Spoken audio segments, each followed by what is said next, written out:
Jadi memang ayat ini nih ayat yang sangat indah, namun ayat yang membuat saya berduka seringkali dan menusuk karena sering sekali dipakai untuk berkata kepada saya, Yosi, tidak baik. Tidak baik. Ya. Begitu dengar kata tidak baik, saya sudah tahu lanjutannya. Ayatnya apa? Jadi memang benar, tidak bisa dipungkiri bahwa memang ayat ini bercondong ke arah pernikahan. Itu nggak bisa dipungkiri. Bahwa Tuhan menciptakan manusia dan untuk manusia bisa melakukan apa yang Tuhan perintahkan di Kejadian 1 dan kepada Adam personally membutuhkan pasangan. Ya nggak bisa dong kita sendirian ngomongin beranak cucu sendiri gimana cara? Nggak bisa. Dibutuhkan pasangan. Itu sangat benar. Nah itu sangat benar. Tetapi pada saat bersamaan kalau kita melihat konteks gambar besarnya, ini berbicara lebih daripada hanya sekedar pentingnya seorang pria bertemu dengan seorang wanita.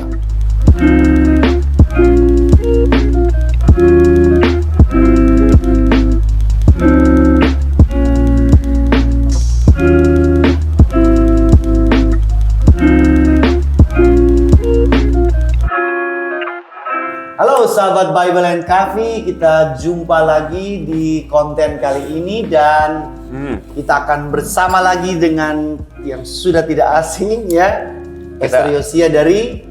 Kita hebat loh tapi ya bisa datengin dia lagi ya dalam waktu yang dekat ya. Karena kita kuat. Kaya sekali nih Bible and Coffee ini. Padahal orang satu ini jauh dan mahal untuk datengin dia ya. Jadi teman-teman semua jangan beralih dari layar Anda karena ini sudah bayar mahal ya. Spesial kita kirim ya. Dan yang paling penting adalah judulnya hari ini. Oke. Ya, isinya konten. Very interesting topic. Saya kasih kisi-kisi, kasih clue-nya. Semua para jomblo silakan merapat ya karena judulnya apa, Pastor Anthony? Gospel and Singleness. Ya, jadi sekali lagi ini undangan langsung kepada Anda yang masih jomblo, masih single, silakan merapat ya dan kita akan bahas tuntas mengenai perihal singleness. Jadi kita mulai dari mana dulu nih? Oke, jadi kita hari ini akan ngomongin sebuah topik yang sebenarnya topik yang sangat penting ya, gitu. Jadi kalau menurut aku pribadi, satu ini penting karena ya memang topik ini tuh adalah menjadi satu bagian hidup dalam musim kehidupan seseorang yang menurut aku tuh penting. Yang nggak bisa dilewati. Nggak bisa dilewati. Semua harus lewati. Kalau kita gagal memahami musim kehidupan ini dengan benar, ya kita pasti nggak bisa menghidupinya dengan benar. Kedua, ini penting banget karena malah menurut aku pribadi, topik ini tuh sangat jarang dibahas. Ya? Benar. Jadi gereja tuh sangat sering bahas tentang parenting. Sangat sering bahas tentang dating. Sangat sering bahas tentang marriage ya, even ya. Tapi sangat jarang untuk membahas tentang singleness. Gitu. Ada kan seminar singleness? Jarang sekali ya. Hampir nggak ada. Kecuali hari ini kecuali kita hamba Tuhan satu ini ya. Kecuali sama Pak Pendeta satu ini ya. Gitu. Nah, jadi makanya hari ini kita akan bahas topik ini ya sedalam dan sepraktikal mungkin. Ya. Tapi tentu aja karena kita selalu dengan kopi. Dengan kopi karena judulnya Bible and Coffee. Bible and Coffee. Oke. Jadi mungkin aku akan mulai dari satu ayat dulu nih, ayat Pastor pamungkas, Henry, ya. Pastor Yosia ya. Satu ayat pamungkas yang ini ayat yang udah sangat familiar banget, sangat sering dipakai. Di semua pemberkatan nikah diucapkan. Sering sekali, ya. Tapi ayat ini tuh yang menurut aku harus kita pahami dengan konteks yang benar. Betul. Ya, yaitu di Kejadian 2 ayat 18. Ya. Pada waktu Allah itu berfirman kepada manusia bahwa tidak baik bila seorang manusia itu sendiri saja. Ya. Dan Nah, ini berfirman buat Adam yang masih sendirian. Iya. Nah, jadi mungkin kita let's start from this point ya. Kita mulai dari sini, kita bahas bagaimana ayat ini tuh harusnya dimengerti dengan benar, dengan konteks yang benar. Yosi mungkin kita bisa mulai Sebelum dari itu sini dulu. boleh izin saya bacakan ayat dulu supaya kita refresh buat teman-teman ya. Oke, boleh. Kan? Jadi Kejadian 2 ayat 18, Tuhan Allah berfirman, tidak baik. Nah, itu mesti garis bawahi, tidak baik. Kalau manusia itu seorang diri saja, aku akan menjadikan penolong baginya dan yang sepadan dengan dia. Dan biasa kalau di gereja langsung pendeta bilang, semua yang jomblo katakan amin. Haleluya. Gara-gara tidak baik. Oke, itu yang di belakang kamera langsung bilang amin juga barusan ya. Kena semua, ini pokoknya kena semua. Oke, nah jadi kita mulai dari situ dulu. Iya, silakan. Gimana kita ini harusnya itu memahami ayat ini itu dengan konteks yang benar. Oke. Jadi memang ayat ini nih ayat yang sangat indah, Ya. namun ayat yang membuat saya berduka seringkali dan menusuk karena sering sekali dipakai untuk berkata kepada saya, Yosi, tidak baik. Tidak baik. Ya. Begitu dengar kata tidak baik, saya sudah tahu lanjutannya. Ayatnya apa? Sudah tahu lanjutannya. Sudah tahu ya. Dan memang benar kalau kita lihatin konteksnya, apalagi ini kejadian ya, di mana Tuhan memberikan cultural mandate-nya. Memang benar kita lihat bahwa Tuhan sendiri yang berkata memang tidak baik manusia itu sendiri. Apalagi di kejadian 1 dia baru berkata bahwa Semua. beranak cuculah. Oh, iya. Kemudian Kejadian 1:28 penuhilah bumi, ya. taklukkanlah. Nah, tentunya dengan pola seperti itu kita mengerti bahwa untuk manusia bisa beranak cucu dan bertambah banyak, tentunya mereka membutuhkan pasangan. Dan kemudian itu kita lihat juga di Kejadian pasal 2, di mana Tuhan menciptakan segala sesuatu, dan Tuhan menciptakan Adam, tapi bagi Adam tidak ditemukan pasangan yang sepadan. Ya. Dan karena itu Tuhan berkata tidak baik bagi manusia untuk seorang diri. Nah, jadi memang benar tidak bisa dipungkiri bahwa memang ayat ini bercondong ke arah pernikahan. Itu nggak bisa dipungkiri bahwa Tuhan menciptakan manusia dan untuk manusia bisa melakukan apa yang Tuhan perintahkan di Kejadian 1 dan kepada Adam personally membutuhkan pasangan. Ya nggak bisa dong kita Sendirian. ngomongin beranak cucu sendiri gimana cara, nggak bisa. Dibutuhkan pasangan. Itu sangat benar. Nah, itu sangat benar. Tetapi pada saat bersamaan kalau kita melihat konteks gambar besarnya, ini berbicara lebih daripada hanya sekedar pentingnya seorang pria bertemu dengan seorang wanita. Dan menikah secara biologis. Dan menikah secara biologis. fisik. Secara fisik. Kenapa? Karena kalau kita lihat sendiri, ya Tuhan sendiri berkata bahwa let us make man In our image. in our image. Biarlah kita menciptakan manusia dalam Peta dan gambar. dan rupa kita.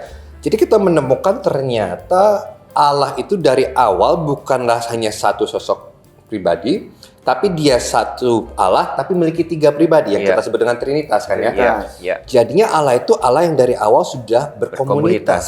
That's right. Oke. That's Nah, right. jadi kalau kita mengerti ini, maka dari itu kita juga bisa melihat bahwa ternyata yang dipermasalahkan adalah tidak baik. Kenapa? Karena kalau manusia seorang diri itu tidak bisa menjadi gambar dan rupa Allah yang Allah yang berkomunitas. Berkomunitas. That's right. Nah, jadi kalau kita melihat pola ini kita mengerti benar Kejadian 2 ini berbicara tentang pentingnya kita untuk menikah dan melakukan Beranak madan cucu. Allah. Tapi kemudian kita lihat gambar besar ternyata lebih dalam lagi bahwa manusia itu tidak bisa menjadi gambar dan rupa Allah seorang diri. Nah, ini mungkin kedengarannya lumayan heresi ya, seperti sesat. Tapi dengan kata Tuhan menciptakan manusia dengan kebutuhan yang tapi Allah sendiri tidak bisa mencukupinya. Karena kita diciptakan untuk memiliki komunitas yang hidup bersama, yang akhirnya kita bisa mencurahkan dan menggambarkan kasih Allah Bapa, Allah Anak dan Roh Kudus itu kepada satu dengan yang lain. Dan ini nggak bisa kita lakukan sendiri. Nah, maka dari itu tidak baik bagi manusia seorang diri. Nah, itu jadi ada overarching gambar besarnya, dan kemudian ada konteks kecilnya yang berpusat kepada pernikahan. Nah, sayang sekali, cuman kita seringnya hanya fokus pada konteks kecilnya saja, pentingnya pernikahan, dan kita melupakan gambar besarnya, apa yang sebetulnya terjadi. Iya. Itu juga kita mesti mengerti ya bahwa perintah itu kan diberikan kepada manusia sebelum manusia itu jatuh dalam dosa. Jadi kata sendiri di situ tidak bisa dimengerti dengan keadaan manusia sekarang, Betul. gitu ya. Karena sekarang itu kalau menurut saya ya pribadi, I don't know, menurut Pastor Henry atau Yosi, bahwa kalau orang mengartikan ayat ini, itu mereka mungkin lebih kayak mengartikan bahwa tidak baik seorang itu kalau tidak menikah kesepian, gitu ya. Jadi bukannya not good for a man to be alone, tapi lonely, gitu ya. Nah ini mungkin yang mesti dibenarkan juga. Tapi ayat itu kan alone, bukan lonely ya. Gitu. Karena nggak mungkin Adam lonely. Betul. Karena Adam berada dalam hubungan yang sempurna dengan Allah Bapa, Allah Anak, dan Allah Roh That's the Kudus. point. That's my point. Dia nggak akan kesepian. Nggak akan kesepian. Tetapi untuk menggambarkan rupa Allah yang adalah Trinitas, maka Adam membutuhkan partner yang sepadan, yaitu sesama manusia. Nggak bisa simpanse dan jerapah, nggak bisa. Harus sama-sama image of God, gambar dan rupa Allah. Nah, jadi kita tarik ke topik kita yang kita bicarain hari ini ya, gitu. Nah, ini kan salah satu ayat yang paling sering banget dipakai sekarang, sehingga di zaman kita sekarang, di konteks kita sekarang ya. Yang akhirnya membuat orang itu melihat singleness itu sebagai sebuah situasi itu yang gimana ya, yang jelek gitu ya. Statusnya sedikit lebih rendah daripada yang sudah menikah. Exactly, Kalau gitu ya. jelek mungkin terlalu kasar. Ya, walaupun itu konotasi. Atau mungkin aku pakai ya di bahasa yang kejadian 2 tadi gitu ya. Kalau Allah bilang tidak baik, bila seorang itu sendiri aja, ya orang melihat singleness itu sebagai sesuatu yang tidak baik. Tidak baik. Benar. Gitu, harus diselesaikan ini. Ini kondisi yang tidak baik. Terbukti. Gitu ya. Setiap kali saya ke pernikahan, pertanyaannya lah, kapan giliran kamu? Mana atau kapan? Betul. Selalu. Nah, jadi kan sekarang gini. Nah, ini kita masuk ke poin pembahasan utama kita ya hari ini ya. Nah, ini yang sebabnya kita harus mengerti konteks singleness itu dengan benar di dalam konteks kita sekarang, gitu ya. Karena contoh nih ya, kadang orang itu suka bingung nih kalau misalnya ada yang pakai ayat itu, lalu tiba-tiba aku tunjukin kayak contoh aja misalnya 1 Korintus 7 gitu ya, ayat 1 gitu ya. Ini malah kalau tadi yang kejadian 2 ayat 18 itu salah satu ayat yang paling sering orang itu tahu. Yang 1 Korintus ini kebanyakan malah orang nggak tahu, nggak pernah baca. Pada waktu aku kasih ayat ini kadang suka banyak yang kaget gitu ya. Paulus nih yang ngomong. 1 Korintus 7 ayat 1. Dan sekarang tentang hal-hal yang kamu tuliskan kepadaku adalah baik bagi laki-laki kalau ia tidak kawin. Adalah baik. Gitu ya. Nah, Benar. ini kan jadi akhirnya kita akhirnya ini memancing kita, harusnya ini memancing kita, memimpin kita, mendorong kita untuk akhirnya bisa mengerti, oh ternyata yang dimaksudkan di kejadian 2 itu mungkin konteksnya tidak seperti yang kita pikirkan. Gitu. Nah, mungkin kalau dari Yosi ada ada insight nggak kalau gitu ya, setelah kita mengkonekkan ini, apa yang di perjanjian lama dan perjanjian baru ini, bagaimana ini tuh membantu kita untuk kita ini bisa melihat singleness dengan kacamata yang lebih tepat, lebih biblical. Mungkin kalau aku pakai kata seperti itu ya. Kita berteologi sedikit ya. Karena of course. berteologi ini kan Bible and Coffee ya. Jadi kita masuk ke part Bible-nya nih. Part Bible-nya. Kita berteologi sedikit. Jadi kita akan temukan memang benar. Jadi di perjanjian baru itu sepertinya ada shift-nya, ada perubahan, perubahan arus nih. Nah, kenapa perubahan arus ini terjadi? Dan Paulus bisa berkata bahkan baik untuk seorang pria untuk tidak menikah. Kenapa bisa ada perubahan? Nah, kita harus melihat flow-nya dulu, flow yang terjadi. Karena di perjanjian lama, tentu waktu Tuhan menciptakan Adam dan Hawa, memang perintahnya adalah beranak cucu, bertambah banyak, penuhilah bumi, taklukkanlah ya.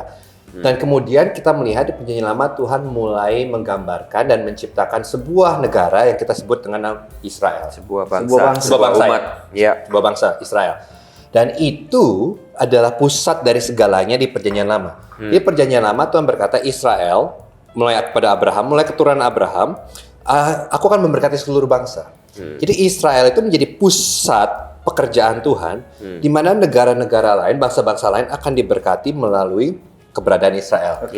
Dan untuk Israel menjadi sebuah bangsa dibutuhkan kemudian untuk mereka menikah dan keturunan dan bertambah banyak. Maka dari itu kita lihat di perjanjian lama, kalau ada wanita yang mandul, itu dinilai seperti sesuatu yang memalukan. Kenapa? Karena mandat Tuhan adalah untuk mereka bertambah banyak. Nah, jadinya mereka suka mengira bahwa kalau wanita tidak punya anak, mereka tidak memenuhi mandat Allah. Betul. Jadi berkat Tuhan pun pada waktu itu konteksnya diidentifikasikannya dalam konteks keturunan. Benar. Konteks keturunan. Nah, walaupun Tuhan sendiri tidak pernah berkata bahwa mandul itu adalah kutuk. Nah, tapi karena culture budaya seperti itu, mereka melihat bahwa kemandulan, apalagi singleness, untuk seorang tidak menikah itu adalah aneh sekali, bertentangan dengan sepertinya apa yang Tuhan lakukan di perjanjian lama. Jadi kita maka menemukan wanita-wanita yang nggak punya anak tuh menangis, sengsara, benar-benar menderita, dan banyak seringkali Tuhan intervensi, Tuhan berikan anak untuk jawaban. Nah, itu perjanjian lama. Jadi perjanjian lama itu modenya adalah kamensi. Datang dan lihat kepada Israel. Israel itu akan menjadi gambar pekerjaan Allah untuk dunia sekitar-sekitarnya. Tapi kemudian di perjanjian baru, kita melihat sebuah perubahan di mana Tuhan bukan lagi bekerja melalui satu bangsa, tapi sekarang Tuhan memilih umat pilihannya, itu orang-orang percaya, dan sekarang Tuhan membangun kerajaan Allah dan kita mengenalnya sebagai gereja. Jadi, dan ini udah bukan Israel bukan lagi Israel. Jadi bukan lagi satu bangsa spesifik. Dan sekarang kemudian fokusnya berubah. Di mana kalau dulunya semua lihat kepada Israel, sekarang Yesus berkata pada murid-muridnya, kamu pergi. Go and tell. pergi go and tell. Jadi dari come and see berubah menjadi go and tell. Iya. Keluar, jadikan segala bangsa murid. Iya. Bagaimana kita bisa melihat perkembangan kekristenan. Jadi bukan lagi dilihat dari berapa banyak jumlah dalam satu negara dalam satu bangsa, berapa populasinya bukan. Tapi bagi waktu kita membawa Injil dan menyebarkannya ke seluruh bangsa. Iya. Dan kita kemudian menemukan atau menjadikan orang-orang sekitar kita menjadi orang percaya. Iya. Dan itulah yang menjadi penggenapan, bertambah banyak, beranak cucu, itu semua berubah. Jadi kita menjadikan murid di perjanjian Jadikanlah baru. segala bangsa muridku. Nah, kalau kita bisa melihat konteks itu, kacamata itu bahwa ada perbedaan antara perjanjian lama dan perjanjian baru, bagaimana shift-nya terjadi. Maka Paulus berkata, kalau itu benar, hidup single memiliki kelebihan. Exactly. Kenapa? Karena kalau kita hidup single, kita bisa pergi dan menjadikan orang-orang sekitar kita, murid kita dengan Lebih jauh fleksibel dia jadinya ya. Iya, jauh lebih fleksibel. Lalu kita jauh lebih berfungsi. Ya. Karena nanti kita akan ngomong ya, karena pernikahan meskipun indah itu memiliki beban-bebannya sendiri. Banyak kekhawatiran dan perkara-perkara. Ya. Dan bukan berarti pernikahan itu salah. Exactly. Yesus, Paulus, semua berkata pernikahan itu ada pemberian Tuhan yang baru. Yes. Nah, jadi mumpung belum terlalu jauh, karena kita udah nyinggung 1 Korintus 7 ayat 1 tadi, jadi yang dimaksud Paulus di sini bukan berarti he is against marriage ya. Sama Dia sekali tidak melawan ya. Iya, Sama sekali tidak. karena sekarang fokusnya di sini itu adalah melayani Tuhan, Benar. memuridkan Tuhan. Dan dalam konteks itu, tidak menikah itu lebih menguntungkan. Lebih menguntungkan. Ya. Ada advantages-nya. Ya, mungkin aku bacain ayatnya ya. Di 1 Korintus 7 itu kalau kita baca, kita turun, mungkin saya encourage untuk semua yang nonton ini bisa baca the whole perikop, the whole chapter. Ya, tapi di ayat 32 Paulus berkata seperti ini ya, aku ingin supaya kamu hidup tanpa kekhawatiran. Orang yang tidak beristri memusatkan perhatiannya pada perkara Tuhan. Bagaimana Tuhan berkenan kepadanya. Nah, ini konteksnya mungkin tadi Sosi jelasin itu ya. Gitu, bahwa orang kalau nggak punya istri, dia akan jadi punya fokus, punya lebih banyak waktu, tenaga, perhatian buat untuk pelayanan. menyelesaikan cultural mandate yang sekarang di perjanjian baru ini ada konteksnya di dalam Berubah menjadi jadikan segala bangsa murid. Ya. Oke. Ini boleh saya cerita sedikit kan? Saya ini termasuk yang sering keluar pelayanan. Oke. Dan ayat ini benar. Ya. Bahwa ketika kita pergi, mau nggak mau pikiran kita tuh ada nyantol dengan keluarga. Anak gimana? Istri gimana? Apalagi kalau istri saya sudah telepon, Gil sakit misalnya. Nah itu kan kepikiran. Tapi kalau misalnya yang single, dia nggak ada kekhawatiran dan segala macam. Dia bisa fokus kepada perkara Tuhan. Kayak saya bisa ke Bali 2 kali ya dalam 2 bulan ya. Babain kopi ya. Saya nggak nunjuk ya. Ya. Itu tidak akan terjadi pada kita ya, Pak Surendra ya. Kira-kira ada mitos-mitos lain nggak tentang singleness yang mungkin selama ini kamu suka temui, atau mungkin kamu, sorry kalau aku boleh ngomong, kamu rasain gitu ya, kamu terima gitu dan kamu rasa ini harus diluruskan ini karena this is not true. Masih penasaran ya? Jangan lupa saksikan episode lanjutannya minggu depan dan jangan lupa subscribe, like dan komen teman-teman sekalian. Thank you.